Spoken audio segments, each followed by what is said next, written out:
Drinking with Authors may contain adult content. Listener discretion is advised.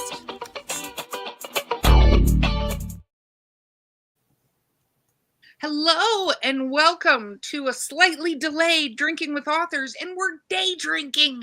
What? So I am your host, Erica Lance. With me today is the incomparable Amanda Fasciano. Welcome, welcome. Thank you. Thank you for having me. Of course, always. Okay, before we dive into books and other things, let's talk about what we're drinking. This is one of my Drinking with Authors cups. It's a little faded, but So I was at Publix today, and they had a pineapple lemonade with yuzu and habanero. Oh, wow. Yeah, it's a flavor explosion. And then what I did, of course, is put whiskey in it, because that's what you should do. And by the way, I put peach crown. Oh. So whole flavor profile happening in this cup.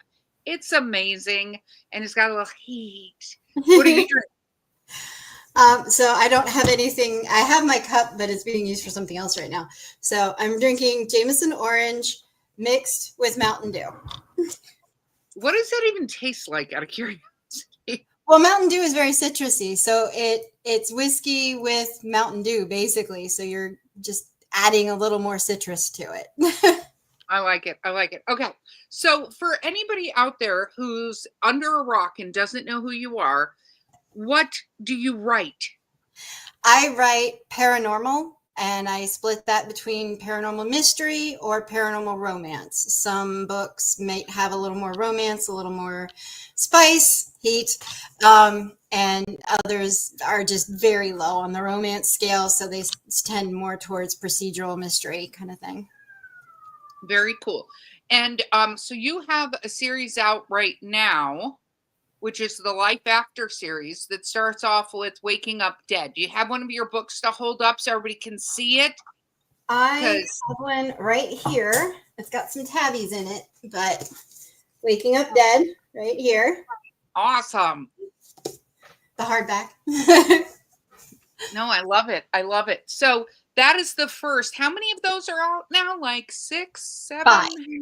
Five. Wow. I am currently 30,000 words into 6. I have the start of a new series, Silent Sentinels, which is more strongly paranormal romance with heat.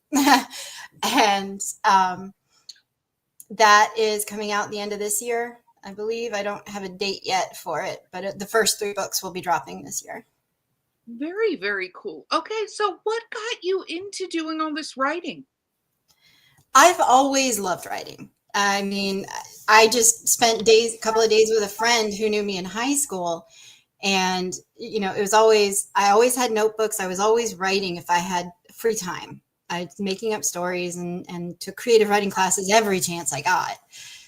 I always wanted to be a published author. My parents were big readers. I was a big reader. So that's kind of been, since I was a child, my whole life goal. And I just keep going. I've had a lot of time recently to be able to just sit and focus on this.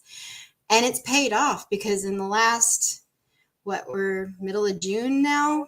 Since January, so. I have finished 2 novels. I'm 60,000 into one novel and 30,000 into another. Okay, I'm just jealous of that, because as we all know, listening to me, I can't write that fast. So I'm gonna have another sip of my beverage and be jealous about that. I'm also jealous of the fact you sent me a picture the other day of you with Michael Bean. Yes. And Michael Bean Hicks, man. Hicks, I know. Between Reese and Hicks, that man was like the love of my adolescent life. I love that. I love that. Anyway, okay, I can't talk about it anymore. It just makes me jealous. So let's talk a little bit about what made you go down paranormal. So what is your inspiration for that? Like, what made you choose that trajectory? I've always been fascinated with it. I grew up in a haunted house from the time I was about 4 to 9. So tell us about the haunted house. I lived outside of Atlanta. And it had been a battlefield, of course, Civil War. You got Sherman's March to the Atlantic in that area. And that's what happened. The subdivision was built on an old battlefield, and there were ghosts in the area. I had one that was particularly fond of me. He said it reminded him of his baby sister. He was a Confederate soldier, died at the age of 16. Oh, wow. So I took that, and then in my teenage years, I researched everything I could in the nonfiction section of the library, going into paranormal science, paranormal research, and to this day, it still fascinates me. That's awesome. That's awesome. Yeah, I was not a fan of growing up in haunted houses. No, that had to be weird. Okay, so what was the inspiration then for this Life After series? So let's do a little premise, no giveaways, but let's talk a little bit about this series, because it involves a detective who dies rather quickly in the beginning of the series. Like, page 1. I was like, isn't she dead on page 1? Yeah. She literally, and hence the title, she wakes up dead. She wakes up in almost what people have told me is like a Beetlejuice-esque waiting room. I mean, it's not quite as freaky, strange, unusual as that waiting room is, but yeah, it's like a processing center of sorts. And it turns out you ever watch Ghost Hunters and all the other shows out there that do that? They'll get like a snippet of an EVP, a shadow maybe, nothing ever concrete. Well, I pose an answer to that. If there's a force on the other side that polices haunted locations to make sure that the dead don't just sit down and tell the living how everything works on the other side. Yeah. So, I love it. I love it. Actually, when I was listening to it, I listened to the audiobook. One of the things I thought of was it actually kind of reminded me of a DMV waiting room. Yeah. Like, you don't want to sit there. You're there forever and ever, and you don't want to sit there. You're like, and nobody seems to be moving, and nobody like, even though there are, people. Anyway. Yeah, nobody talks to nobody. It's just like. So that's amazing. So, what? Was it just your childhood, and you were like, "This is the story"? How do stories come to you? Because obviously, you're writing a ton of them.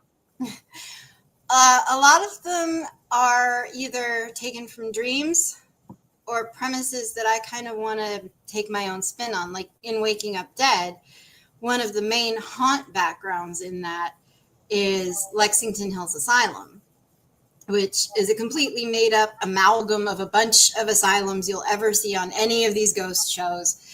But because it is such a stereotypical location for major haunts, that I decided first I was going to tackle that one. And then we have the old Victorian home where there was a massacre. And then we have a prison. So, things go on in that manner of, okay, well, I want to put my spin on this kind of location, or I happen to have a dream about something and I thought that was pretty darn cool. So I just kind of went with it. I think that's fantastic. I mean, it's always interesting to see where authors get their inspiration, What were some of your favorite books growing up? I remember being yelled at by my 4th grade teacher because I was reading Ed McBain, who was a murder mag. Thank you. She was like, "No, we do not learn this in school." At 12, and my mom probably should not have allowed me to do that, Yeah. But Shirley Jackson, Stephen King, of course. There's another one, and I can't remember. He did an excellent, excellent story, and I cannot. Of course, I'm coming up blank. I apologize, but you don't need to apologize. You have Jameson going against you. This is very true. I have vodka working against me. Do you remember what the first book you ever read was? I mean, if you're going, Okay. On my own, I think it was probably The Secret of Nim. Secret of Nim. That is such a sad story. It's like Watership Down. Like, I know. It was sad, but I just fell in love with the characters. yes, yes. What about as an adult, where do you gravitate towards reading? Do you find yourself reading a lot of paranormal and paranormal romance? I do, and urban fantasy as well, and high fantasy. Those are always the things that I've gravitated towards because when I read, I want an escape. You know, I have a friend who reads the more dramatic, real life tales, alternate history. I prefer to just have an escape, and I don't want to escape into something that's more depressing than my own life. So I try to keep it up and happy. No, that makes sense. That makes sense. So now that you've done this, you've done in-person events. What has that been like with your books? I absolutely love it. I have always gotten the response of, that's a unique take on that. When I explain what the series is, because I guess ghost stories written from the ghost perspective with your main character dead on page 1 is something that not a whole lot of people have done yet. And so I'm happy to have that. And then as I'm going forward, I'm making like this other series that I'm doing. Everything is connected. It's all a shared universe. And there's going to be multiple series in this. So between Silent Sentinels, The Life After, and then a few others, it's all connected with vampires, shifters, immortals, gods, goddesses, magic, Atlanteans, everything from ghosts to Atlanteans. We're covering the spectrum here. Cryptids. I love that. I love that. Do you have any guilty pleasure reads? Yeah, I do. Oh, ooh, do tell. Romance, like the protective, growly heroes, more tattoos the better. And just the very protective touch her and die kind of vibe. I have a serious soft spot for those. It doesn't matter if it's paranormal, billionaire, whatever, motorcycles. I don't care. That is my guilty pleasure. I love that. Yeah, no, I always joke that my guilty pleasure is angsty boys. Yep. Which is similar. Okay, so conventions. God, I got so off track there. Sorry. Wow, vodka.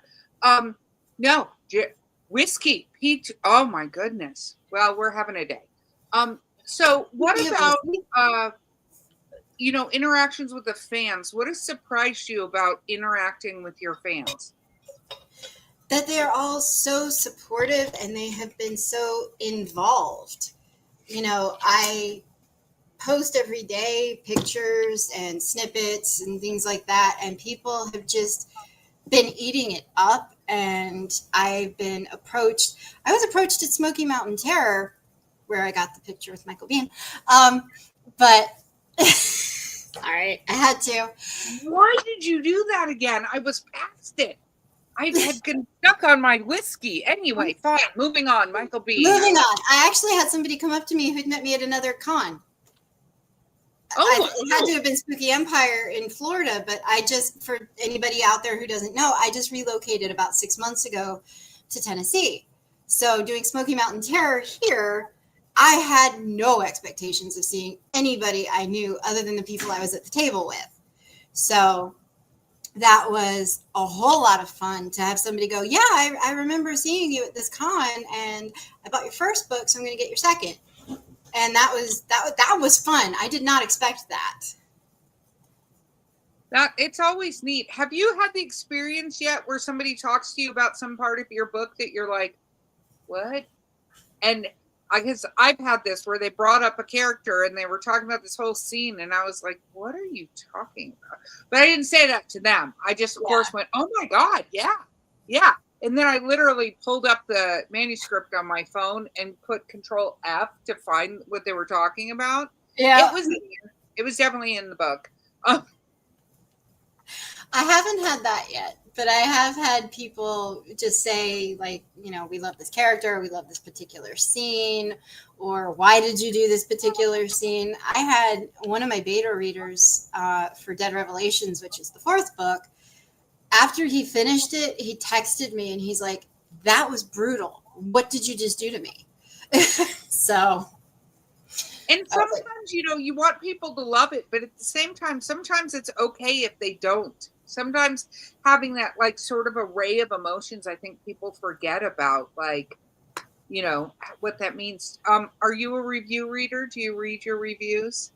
I do, actually. And I have not had anything that I've come up with that has been terribly no gut punches yet.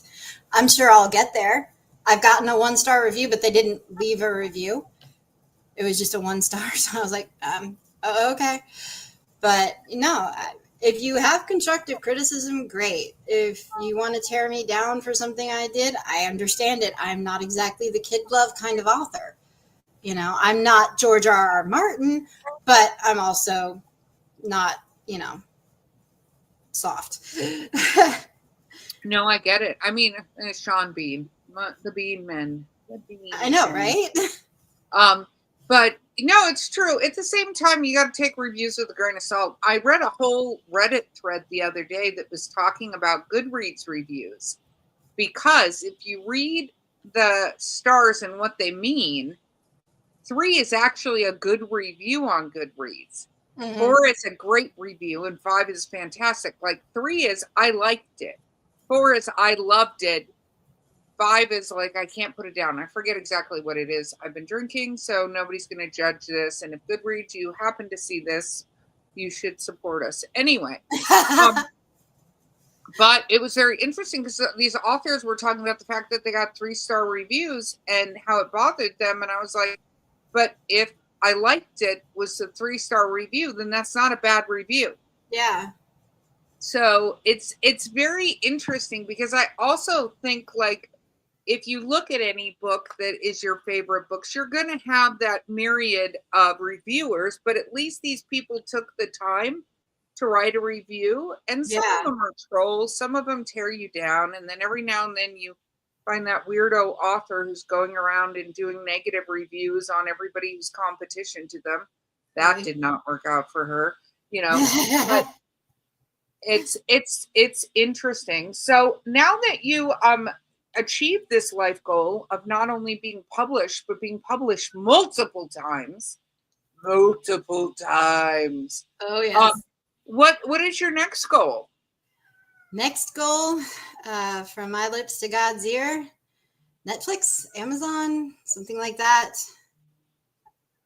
I would love to get it translated to the screen.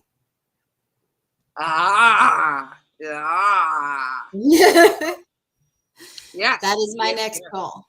And your goal is learning screenwriting, so it feels like that's going to happen, because that's amazing. What is something that you didn't expect when you became a published author? What is something that you went, okay, I didn't know I had to do that? Marketing. Oh my God, marketing.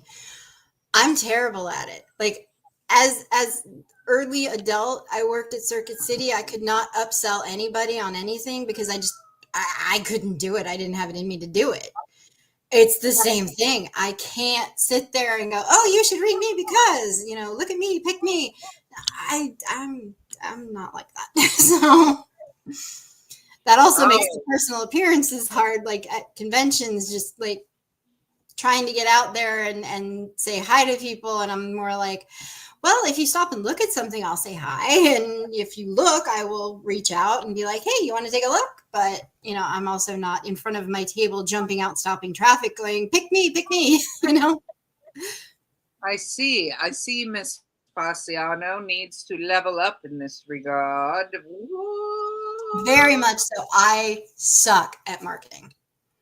I don't know that you suck at marketing. I think marketing's hard for almost anybody, but also nobody wants to watch somebody just talk all of the time going, buy my book, buy my book. They want to know all the other weirdo things that can happen.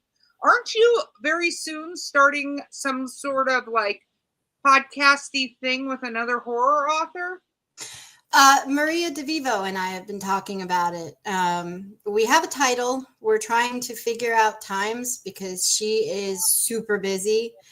And so I'm trying to play by her schedule a little bit. But I also have, up until the end of the year, I have at least one thing every month that I have scheduled. You know, like I said, I just got back from a trip from the Blue Ridge Parkway, and next month I have the Kingsport Behind the Book Festival. Then I've got the Paracomic-Con, Deep South Paracomic-Con. Then I'm going to the Great Smoky Mountain Park, and we're hanging out there for a few days. And then I'm going to Pennsylvania to stay at a haunted bed and breakfast I got invited to. So that sounds terrifying. Okay. Sounds wonderful to me. Yeah, you go. No, I'll be here. I'll be here in my house. Definitely waiting. Well, that's exciting. You're going to do all that stuff. So the next thing people can see you at is what? July 19th, I will be at the Fort McHenry Mall in Kingsport. And that's right now the library is temporarily rehomed there because they're doing actual renovations on their actual building. So they're having the Behind the Book Festival that they have every year, and it's going to be at the mall, and it should be a lot of fun, a lot of local authors. So I'll get to meet everybody who's here locally and hopefully make some writer friends here. That'll be really awesome. I want to see somebody cosplay as your characters. That would be amazing. That would be fun. And I would love to see that. She's super easy to, cosplay as. So those out there listening, fans, cosplay. It's one of Amanda's characters. Come up to her booth and see if she recognizes you. Because I know a lot of those characters are in like normal kind of looking clothes. Oh, yeah. So I want to see when somebody walks up, if you go, oh yeah, I recognize this. Yeah. I will say, I stopped one guy at Smoky Mountain Terror. He was walking around, and nobody would have had any idea because this is in book 4 of Silent Sentinels. But I have a character who's constantly referred to. He's not alive anymore. He had a very unfortunate still accident. But Uncle Roscoe, and there was a guy in like a dirty white t-shirt with the overalls and a straw hat. And he had a sign that was like moonshine, $5. I'm like, it's Uncle Roscoe. I love that. And I would have loved moonshine for $5. Yeah, they were doing a whole tasting thing. That's very, very funny. Yeah, no, that's one of the things I love is going to conventions and seeing obscure characters and recognizing them. Yeah. Our mutual friend Mark Muncie have a competition all the time because we try to outdo each other for obscure costumes people are wearing. Right now, I believe I'm winning, but I've had, I think, 3 shots of Peach Crown in this, and I'm almost done. So I at least believe I'm winning right now. Okay, that's fair. What about you? Do you cosplay? Occasionally, not often. And that's just logistics and price. So I would if I could. I have a dear friend who does it. He could be a professional cosplayer. But he's got like Batman and Deadpool and Sam from Trick or Treat. And actually, he's going with me to Deep South Paracomic-Con. So you might see Sam and Michael Myers and some of those others. Very awesome. Okay. What is a genre that you would love to write, but you haven't been able to get anywhere near it?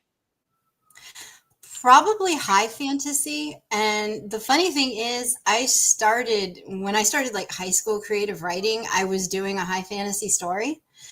And my creative writing teacher loved it. And he got to see it through 2 years of creative writing go to its conclusion. I actually finished it.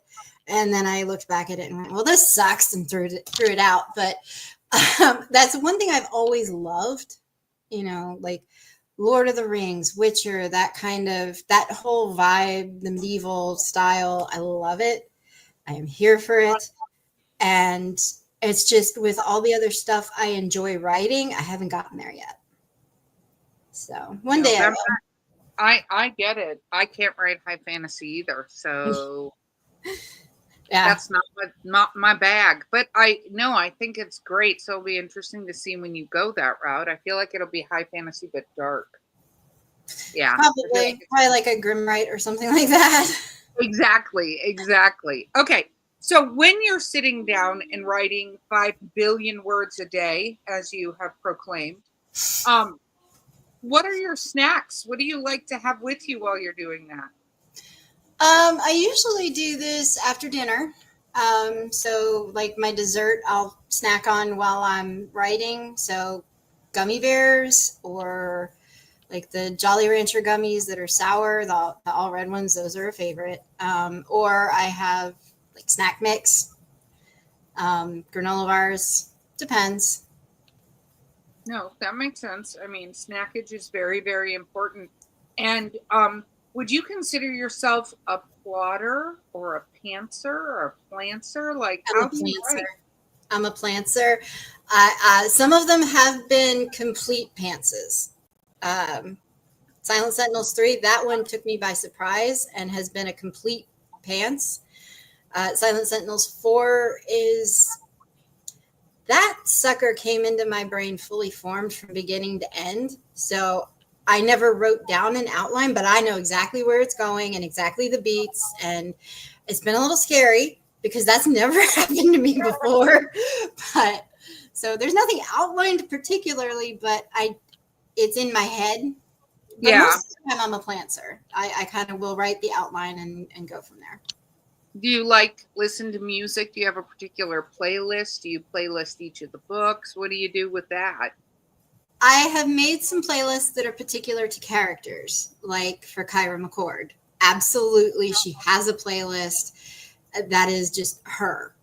And because she's a little crazy and a little angry. But when I'm writing, I tend to do dark classical music, Atrium Carceri, Athena 4, things that are ambient music, because if there are words to a song, I will sing it. And it will then get transcribed into the manuscript. And I can't do that. No, I'm the same way. I depending on if I am writing my horror books are under my humorous erotica pen name. I have 2 different kind of musical playlists. Believe it or not, for humorous erotica, I listen to Celtic music. I believe it. Fairy music. But I found this, it's called Cryo Chamber on YouTube. Yes. Yeah. That's what I use for my horror stuff because it's like the right dark ambiance kind of thing. And that's how I found Atrium Carceri. So I was listening to Cryo Chamber the entire time. That was pretty much the soundtrack to Life After series, all 5 books. So, and that's what I turn on when I'm working on 6. So, I love Cryo Chamber. And then they're like, you go to YouTube and there are all these dark cello with piano. That's always good for the paranormal romance stuff. So. Yeah, no, absolutely. I think there's a musical vibe for all of that. So, okay, what is something really weird that you've eaten that would surprise people? Like, what is a food that is like the most bizarre thing you've ever eaten? I am a picky eater. I am not sure. What is the weirdest thing I've ever eaten? I don't think I really do weird. I'm sorry. Why are you apologizing for not eating weird food? That's a weird thing to apologize for. I have allergies, so it's like if there's peppers or onions or if it's shellfish, I'm out. I can't. So that tends to leave me I've had chocolate covered gummy bears. Those sounded weird at the time. That sounds really. Was that any good? It was actually. I was surprised. My ex got them for me, and I was just kind of like, "What? Huh?" And I tried it, and I'm like, "Okay, yeah, thanks for the addiction." Okay. Has anybody asked you to sign your books with something weird when you personalize it, or did that take you a while to figure out? It took me a little bit to figure out how to. I always do happy haunts, and sign my name. And it took me a little bit I used to try to personalize every single one. And now I tend to do like 2, whatever your name is. And then I have a quote for each book. Like the first book is, what rules would you break to stop a demon? You know, so I've gotten a little bit better at it. But I haven't been asked to say anything weird yet or sign body parts yet, thank God. Oh, well, it sounds like somebody needs to bring that up to you at the next event and see you turn bright red. Yeah. Bright red. That will not be hard to do. I blush easily. Oh my gosh. Oh my gosh. What do you think you've improved on as a writer? I mean, all of our writing improves, but what, like you said, this book 4 kind of came to you completely. Have you noticed a change from book 1 to where you are now? Yes. Yeah, I really have. Especially with the ones I'm writing now, I'm getting longer winded, which may or may not be a good thing. Ask Jen. But I seem to be I was always worried before that I was taking too long to say something or to get to a particular plot point. And now I'm just like, well, no, because this is character development and this is situational development. And this gives you a barometer of how dangerous things are right this moment. So I'm getting better, I think, at the pacing. And I think my dialogue is getting better to the point that my editor is going to shoot me when I turn in book 4. Wow. Well, okay. Well, I'll miss you when that happens. What about casting your thing? Because you wanted to go to a series or whatever. I know that we don't always get to pick the stars, but who would you pick if you could? I have actually reached out to a few actors to try to get the titles in their heads so that if it happens to cross their desk at a later date, and also just to gauge maybe their interest, because there are a couple that if they're interested, I will die on that hill to get them on there. Like Jackson Tiller for Silas, which is in the Sentinel of Blood, which is book 2. He is Silas. Absolutely 100%. He is Silas. I will die on that hill and he will be there for me as backup because he's like, yeah, I'm totally down. Just let me know when it starts. So awesome. Captain Rodriguez, and I'm not going to go further than naming him. There is an actor that I've approached who has been very gracious and very wonderful and is very interested. I actually have a couple that have expressed interest in Snow. Oh, yeah. And I'm torn because I love them both. So, and I ended up in a chat where I just mentioned to the actor that I had based in Silent Sentinels 4, I had been based the male main character on him. And he's like, yeah, really? Shoot it to me. I'd love to read it. So I've got that. And then I hang out with a couple actors on Discord and they want to do a romance together. And I went, well, I mean, you're talking to the right person.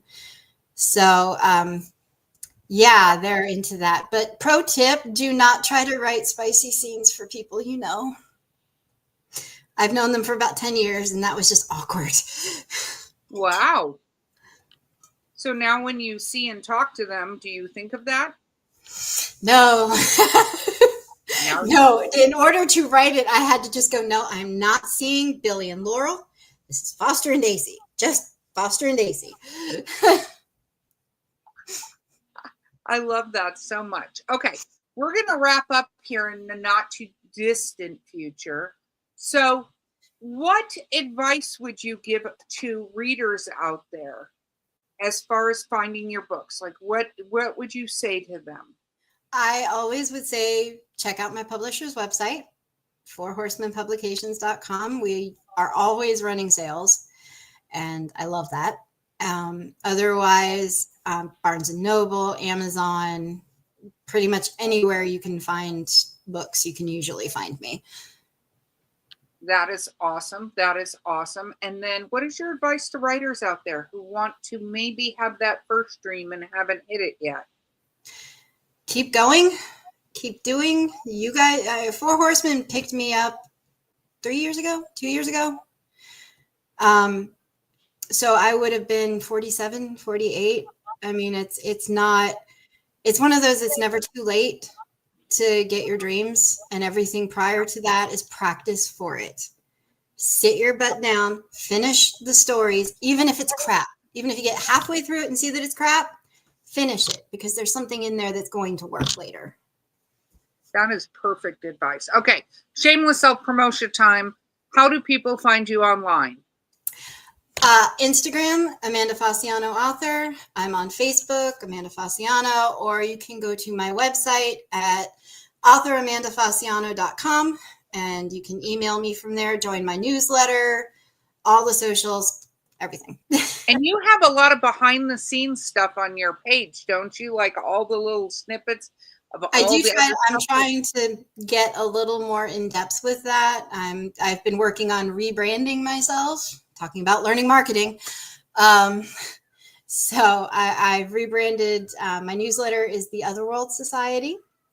The entire shared universe I'm creating is the Otherworld, and I am the keeper of the Otherworld. Wonderful, wonderful. Well, thank you so much for joining me today for midday drinking here on Drinking with Drinking's Authors. always fun. Oh, it's wonderful. Okay, so guys, don't forget, like, subscribe, get Amanda's books, because it's going to take you a little bit to catch up, and more are coming. Yeah, by And the end of the year, there'll be 8. exactly. Go check her out live and in person. Her events, I'm sure, are on her webpage. And we will see you next time. Thank you for listening to Drinking with Authors. Join us next time for another fun conversation with an author over drinks.